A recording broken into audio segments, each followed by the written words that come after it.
Batuk merupakan sebuah mekanisme perlindungan yang berfungsi mengeluarkan dan membersihkan saluran pernafasan dari zat-zat perangsang maupun zat-zat infeksi.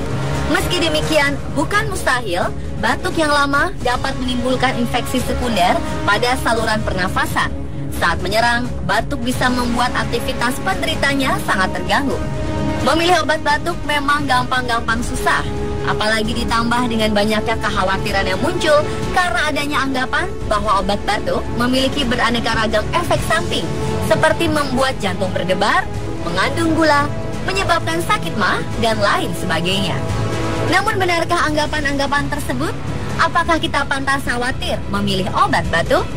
Pemirsa, inilah 7 mitos paling mengkhawatirkan dari obat batuk versi On The Spot.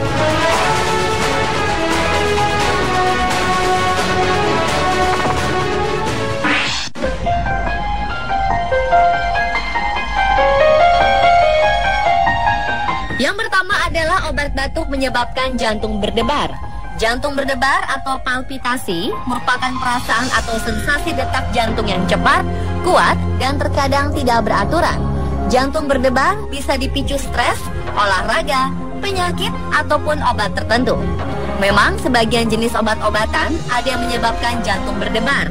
Misalnya inhaler untuk asma, tablet untuk mengatasi tiroid, dan juga obat batuk yang mengandung pseudoephedrine dan sejenisnya. Namun tentu saja tak semua obat batuk menyebabkan jantung berdebar.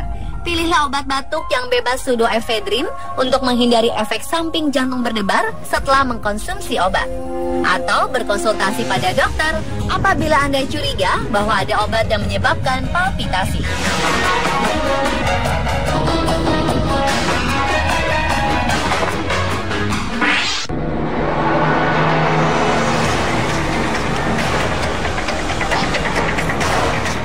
Sebagian orang merasa enggan untuk mengkonsumsi obat batuk karena kekhawatiran kandungan gulanya. Meski pada umumnya obat batuk tergolong aman, namun penderita diabetes dianjurkan untuk mewaspadai adanya kandungan gula pada obat batuk yang akan diminum. Anggapan bahwa semua obat batuk mengandung gula tidaklah benar. Oleh karena itu, kita harus jeli untuk memilih obat batuk yang bebas gula sehingga aman bagi penderita diabetes.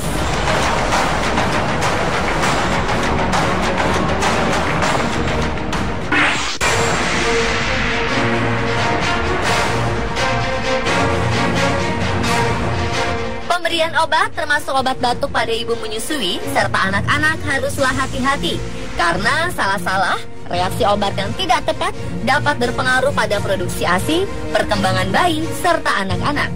Untuk ibu menyusui, sebaiknya menghindari obat batuk yang mengandung pseudoephedrine atau phenylephrine karena akan beresiko mengurangi produksi ASI. Pemberian obat pada anak juga harus ekstra hati-hati karena jika terjadi kesalahan akan menimbulkan akibat dan cukup fatal.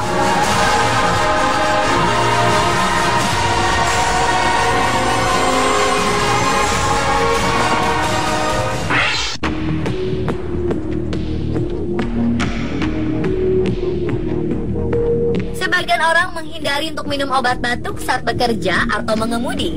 Ini terjadi karena adanya kekhawatiran akan muncul sensasi rasa kantuk sesaat setelah meminum obat batuk. Obat batuk yang menyebabkan kantuk biasanya mengandung antihistamin atau anti alergi. Antihistamin dengan efek samping kantuk yang biasa terdapat dalam formula obat batuk adalah chlorpheniramine maleat atau CTM dan diphenhidramin. Namun beberapa produsen obat sekarang sudah menggunakan antihistamin golongan baru yang tidak menimbulkan efek kantuk. Untuk itulah kita harus cermat dalam memilih obat batuk yang tidak menyebabkan rasa kantuk.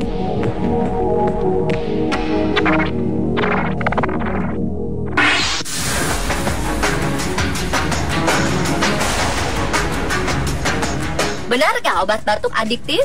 Faktanya, kebanyakan obat batuk tidak menyebabkan ketagihan. Meski demikian, ada beberapa obat batuk yang mengandung kodein sehingga memiliki potensi adiktif. Karena itu, kita harus waspada akan munculnya gejala kecanduan, terutama pada remaja. Kodein memang sering dikombinasikan dengan obat lain untuk mengurangi gejala nyeri dan batuk. Kodein termasuk jenis obat golongan opioid yang diresepkan untuk mengurangi gejala batuk. Namun jika dikonsumsi dalam dosis besar, dapat menimbulkan efek sedasi.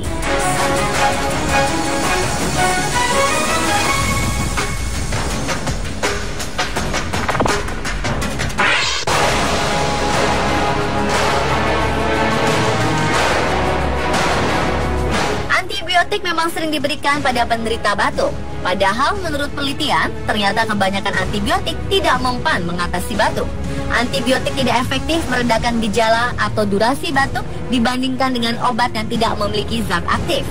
Dalam studi tersebut, para partisipan diberikan antibiotik 3 kali sehari selama seminggu. Selain tidak ada tanda perbaikan batuk, mereka juga mengeluhkan efek samping seperti mual, diare, dan ruam. Hanya sedikit pasien yang memperoleh manfaat antibiotik, dan utamanya adalah mereka yang memiliki hasil tes darah yang menunjukkan adanya infeksi bakteri. Karena batuk kebanyakan disebabkan oleh infeksi virus, antibiotik tidak akan mempercepat kesembuhan.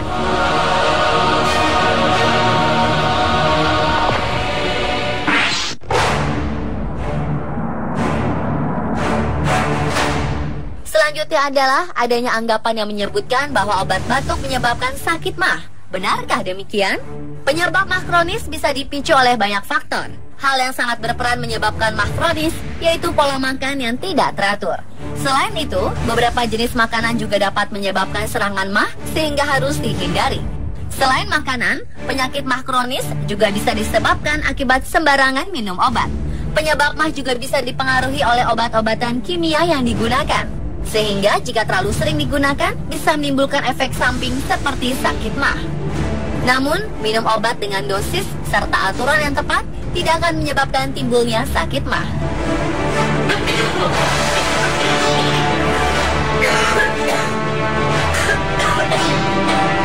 Pemirsa, meremehkan batuk bisa berpotensi memicu gangguan lebih serius yang memerlukan perawatan intensif dengan biaya mahal.